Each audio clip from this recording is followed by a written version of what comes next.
একটা সাপ হয়ে বনে থাকত, আর সন্ধ্যা হলেই এক সুন্দর রমণীতে পরিণত হতো। সেই বনের পাশেই ছিল একটা ছোট্ট গ্রাম। সেই গ্রামে অনেক মানুষ বসবাস করত। তার মধ্যে অরুণ নামে একটা ছেলে ছিল, যে প্রতিদিন ওই বন থেকে কাঠ কেটে নিয়ে যেত। একদিন অরুণের সাথে গ্রামের আরো কয়েকজন আসে সেই বনের কাঠ কাটতে। কাকা, আমরা হাঁটতে হাঁটতে বনের ভেতরে চলে এসেছি, এবার আমাদের কাঠ কাটা উচিত। অনেক ভেতরে এসেছে ঠিকই, কিন্তু কোথাও তো কোনো শুকনো কাঠ দেখছি না। আর শুকনো কাঠ না পেলে এই কাঁচা কাঠ দিয়ে কি করব? তা আপনি ঠিকই বলেছেন, কিন্তু এর চেয়ে দূরে গেলে সেখান থেকে কাঠ কেটে নিয়ে যেতে তো অনেক কষ্ট হবে। কষ্ট হলে আর কি করার, শুকনো কাঠ না কাটলে তো বাজারে বিক্রি করতে পারবো না। তাহলে এখন শুকনো কাঠ কোথায় পাবো?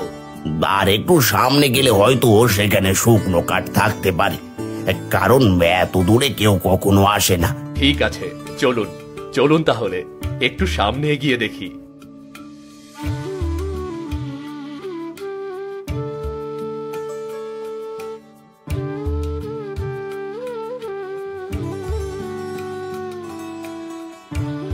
ওই যে দেখো, এখানে অনেকগুলো শুকনো গাছ রয়েছে।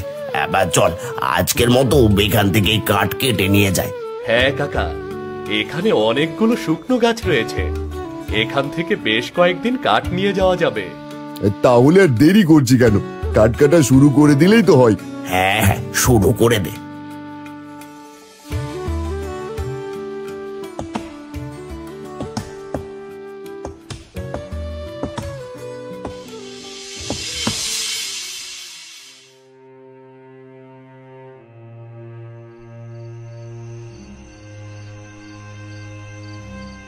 কিরে অরুণ, আমাকে সাহায্য করতে গিয়ে তো এখনই তোর কাঠ কাটাও শেষ হয়নি। এদিকে তো সন্ধে হয়ে গেল, এখন বাড়ির দিকে না গেলে তো যেতে যেতে অনেক রাত হয়ে যাবে। এই তো কাকা, আর কিছু সময় হলেই হয়ে যাবে। কাকা, আপনি বয়স্ক মানুষ, বেশি অন্ধকারে চোখে দেখতে পারবেন না। চলুন, আমি আর আপনি চলে যাই, অরুণ কাঠগুলো বোঝা বেঁধে পরে যাবে। তা কি করে হয়?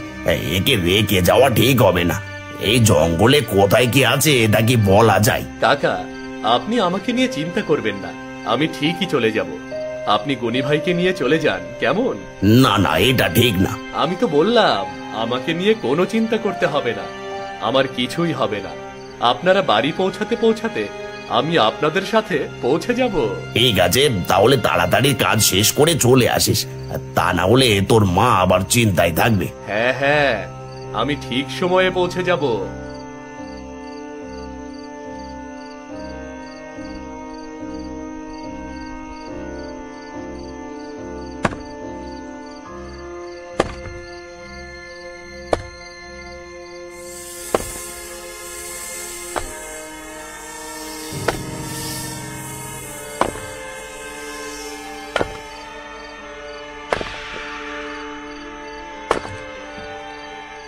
শুনছেন, এই সন্ধ্যেবেলায় জঙ্গলে কাঠ কাটছেন কেন? আপনি আপনি কে? আর এই জঙ্গলের ভেতরে কি করছেন? আমি জঙ্গলের এক কাঠুরিয়ার মেয়ে। এই সামান্য দূরেই আমাদের বাড়ি। বাবা এখনো বাড়ি ফেরেনি বলে কাঠ কাটার আওয়াজ শুনে তাকে খুঁজতে এসেছি। ও, আমি তো ভয় পেয়ে গিয়েছিলাম, ভেবেছিলাম কোনো ভূত পেতে এলো নাকি। তা আপনি একা একা সন্ধ্যার পর জঙ্গলে আসতে ভয় পান না? না, আমি ভয় পাই না, আমি জঙ্গলেই বড় হয়েছি তাই। আমার কাছে দিনরাত সবই সমান। আমি কিন্তু আপনার মতো সাহসী না। সাহসী না হলেই সন্ধ্যের সময় জঙ্গলে আছেন কেন? দিন থাকতে চলে যেতে পারেননি? চলেই যেতাম, কিন্তু বাড়িতে মা অসুস্থ হয়ে আছে, তার জন্য ওষুধ কিনতে হবে, তাই একটু বেশি করে কাঠ কাটতে চেয়েছিলাম, তার জন্যই সন্ধ্যা হয়ে গেছে। ঠিক আছে, আপনি আজ এই কাঠগুলো নিয়ে চলে যান, কাল আবার এই সময় আসবেন, আমি আপনার মায়ের চিকিৎসার জন্য সাহায্য করব। না না, আপনার সাহায্য লাগবে না, আপনিও তো আমাদের মতো কাঠুরিয়া পরিবারের মেয়ে, আপনার অবস্থাও তো আমাদের চেয়ে ভালো হওয়ার কথা না? আপনি হয়তো জানেন না, এই জঙ্গলে অনেক দামি দামি গাছ আছে, যেগুলো শুধু আমরাই চিনি, যে কারণে আমরা কাঠুরে হলেও আমাদের অর্থের অভাব নেই। আপনি দ্বিধা না করে কাল আমার সাথে দেখা করবেন। ঠিক আছে, আসবো। তাহলে এখন আমি যাই। হ্যাঁ, যান।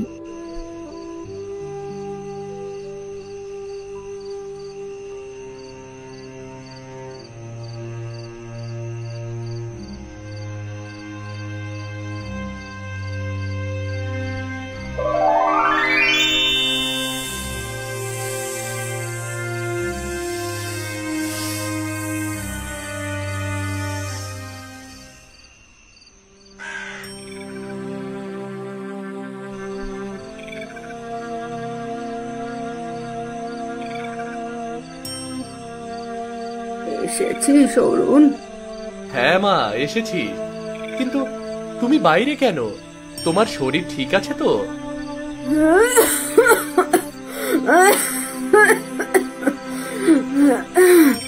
হ্যাঁ, আমি ঠিক আছি। তোর বাড়ি ফিরতে দেরি হচ্ছিল বলে তোর অপেক্ষায় বাইরে বসে আছি। যা, মাথা থেকে বোঝাটা নামিয়ে ভিতরে আয়, তোকে খেতে দি। তুমি কেমন ঠিক আছো তা তোমার কথা শুনেই বুঝতে পারছি। দাঁড়াও, দেখছি।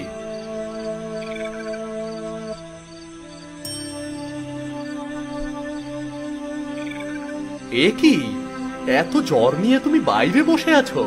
চলো চলো, আগে ভিতরে চলো। জ্বরে গাটা একদম পুড়ে যাচ্ছে তোমার। ও কিছু না, এই সামান্য জ্বর, এমনিতেই ভালো হয়ে যাবে। আচ্ছা ঠিক আছে, ভালো হলে তখন কাজ করো। এবার ঘরে চলো।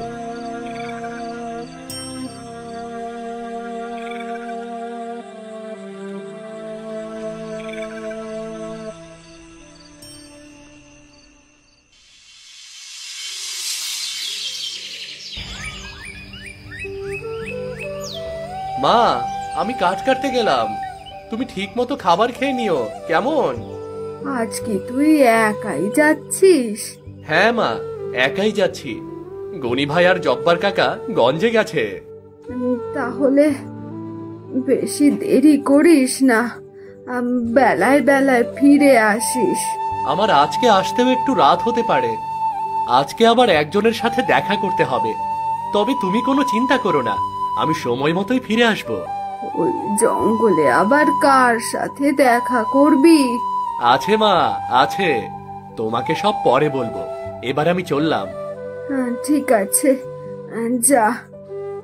ছেলেটা ছোট রেখেই ওর বাবা মারা গেছে। সেই থেকে ছেলেটা শুধু কষ্টই করে যাচ্ছে।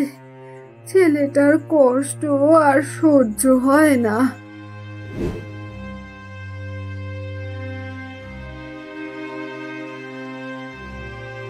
আজ একা একা এসেছি। বেশি করে কাঠ কেটে নিয়ে যেতে হবে। আবার ওই মেয়েটার সাথে দেখাও করতে হবে। কাজ শেষ করার আগে মেয়েটা আসলে ভালোই হতো। দেরি না করে এক্ষুনি কাঠ কাটা শুরু করি।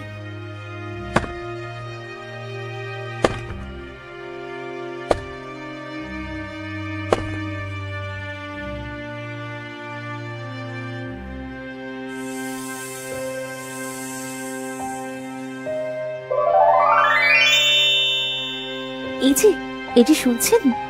আপনি কি ঘুমিয়ে পড়েছেন? হ্যাঁ, তোমার আসার অপেক্ষায় কখন যে ঘুমিয়ে পড়েছিলাম বুঝতেই পারিনি। এই নিন, এগুলো রাখুন। এগুলো দিয়ে আপনাদের অভাব দূর হয়ে যাবে। তাছাড়া আপনি চাইলে গ্রামের অভাবী মানুষদেরও সাহায্য করতে পারবেন।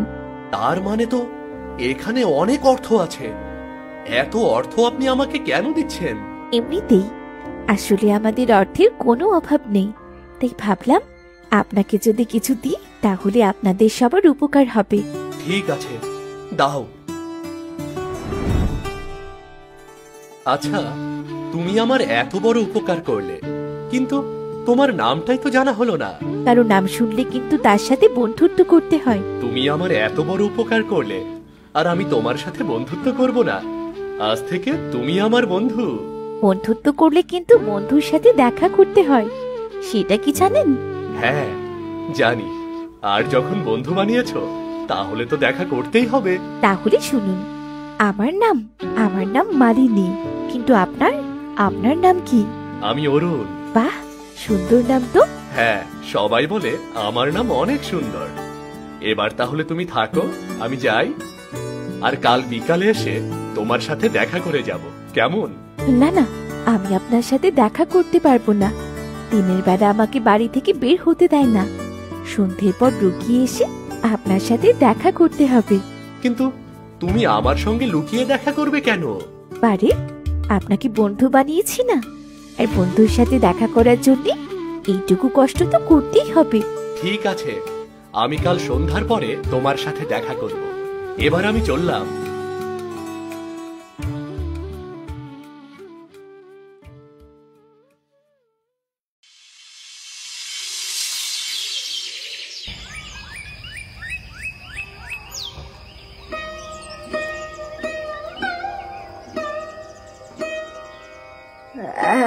তাড়াহুড়ো করছিস কেন?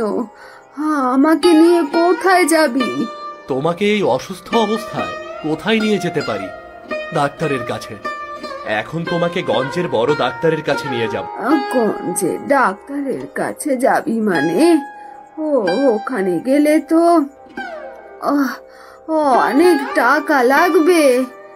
এত টাকা তুই কোথায় পাবি? ও নিয়ে তোমাকে চিন্তা করতে হবে না, টাকা পয়সার ব্যবস্থা করেছি। অরুণ, কাঠ কাটতে যাবি না? না কাকা, আজ আর কাঠ কাটতে যাব না, এখন মাকে নিয়ে হাসপাতালে যাব। তাহলে আমার কি হবে? তুই আর গনি মিলে প্রতিদিন আমাকে কাঠ কেটে দিস। আজ গনিও কাঠ কাটতে যাবে না, আর তাহলে তো কাল না খেয়ে থাকতে হবে। চিন্তা করবেন না কাকা, আমি মাকে নিয়ে ফিরে আসলে আপনাকে কিছু টাকা দেব, তা দিয়ে আপনি ছোটখাটো একটা ব্যবসা করতে পারবেন, আর আপনার কাঠ কাটতে হবে না। যান, আপনি বাড়িতে গিয়ে এখন নিশ্চিন্তে থাকুন। কিন্তু এত টাকা তুই কোথায় পাবি? এমনিতেই তোর মাকে চিকিৎসা করতে অনেক টাকা লাগবে। ওসব নিয়ে আপনাকে চিন্তা করতে হবে না, যান, আপনি বাড়িতে যান।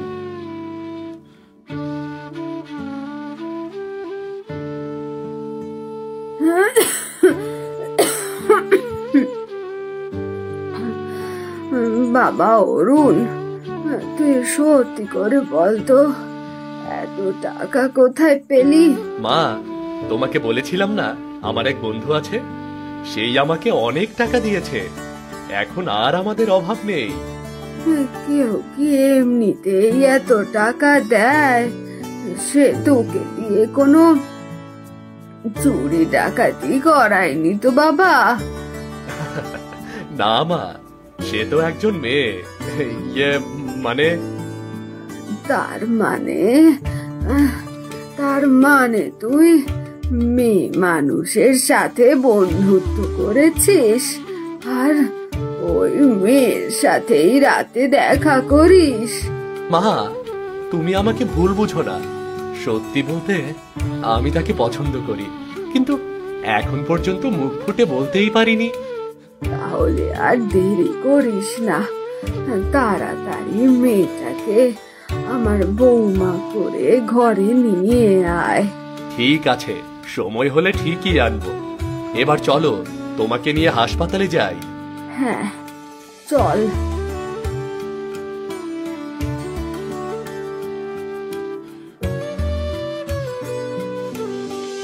এভাবে অনেক দিন কেটে যায়। এর মধ্যে অরুণ আর মালিনীর সম্পর্ক ধীরে ধীরে ভালোবাসায় রূপ নেয়। এক পূর্ণিমা রাতে অরুণ আর মালিনী বসে গল্প করছে, এমন সময় অরুণ, এখন রাত হয়ে গেছে, এবার তুমি বাড়ি ফিরে যাও। না, আজ বাড়ি যাওয়া অনেক দেরি হবে। তোমাকে তো কোনোদিন দিনে দেখার সৌভাগ্য হয়নি, তাই আজ পূর্ণিমার রাতে তোমাকে মন ভরে দেখব। তাহলে তো সর্বনাশ হয়ে যাবে। পূর্ণিমার চাঁদের আলো আমার গায়ে লাগলে আমি তো সাপ হয়ে যাব। আর অরুণ যদি বুঝতে পারে আমি মানুষ না, তাহলে তো আমাকে ভুল বুঝবে, ও আমার কাছে তবে আর আসবে না। মনে মনে কি ভাবছো? কই, কিছু না তো, এমনিতেই আজ একটু তাড়াতাড়ি বাড়ি ফিরতে হবে। কই, এর আগে তো কোনোদিন তাড়াহুড়ো করনি, আজ তাহলে কেন এত তাড়াহুড়ো করছো? কেন বলো তো? যতই তাড়াহুড়ো করো না কেন, কাজ হবে না। আজ পূর্ণিমার আলোয় তোমাকে আমি দেখবই। তুমি বুঝতে পারছো না, আজ আমাকে যেতেই হবে, অন্যদিন দেখো। এখন আমি যাই। দাঁড়াও, আমার মনে হচ্ছে তুমি আমার কাছ থেকে কিছু লুকোচ্ছ। সত্যি করে বলো তো, তোমার কি হয়েছে? কই, আমার আবার কি হবে? কিছুই না, এমনিতেই যেতে হবে তাই। শোনো মালিনী, ভালোবাসার মাঝে কোনো মিথ্যা লুকিয়ে রেখো না, পরবর্তীতে সে মিথ্যাই সকল সম্পর্ক নষ্ট করে দেবে। আমি তোমার চোখ দেখে স্পষ্ট বুঝতে পারছি তুমি আমার কাছ থেকে কিছু লুকোচ্ছ। হ্যাঁ, আমি তোমার থেকে একটা কথা লুকিয়েছি। আমি সব সময় ভাবি তুমি যদি সত্যিটা জানতে পারো, তবে আমাকে ভুল বুঝে দূরে সরে যাবে।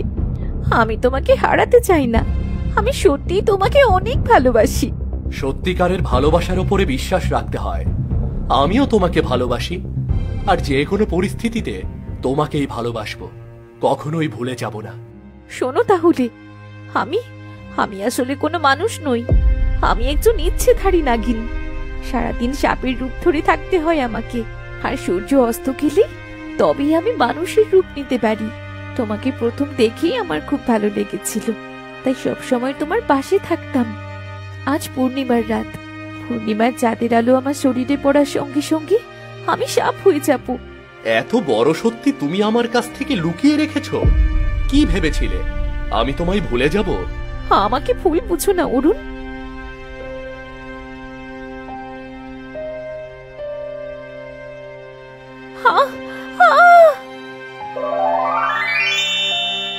মালিনী, আমি তোমার রূপকে ভালোবাসিনি, আমি তোমার মনকে ভালোবেসেছি। তাই তুমি সাপ হও আর যাই হও না কেন, আমি তোমাকে ভালোবাসবই, কখনোই ভুলে যাব না তোমাকে আমি। এ মানো, আমি তোমাদের প্রেমে মুগ্ধ। তোমরা প্রমাণ করেছো যে সবার উপরে ভালোবাসা, আর ভালোবাসার শক্তি দিয়ে সবকিছু জয় করা যায়। তাই আমি সর্পরাজ তোমাদের প্রেমের মাঝে কোনো বাধা রাখবো না।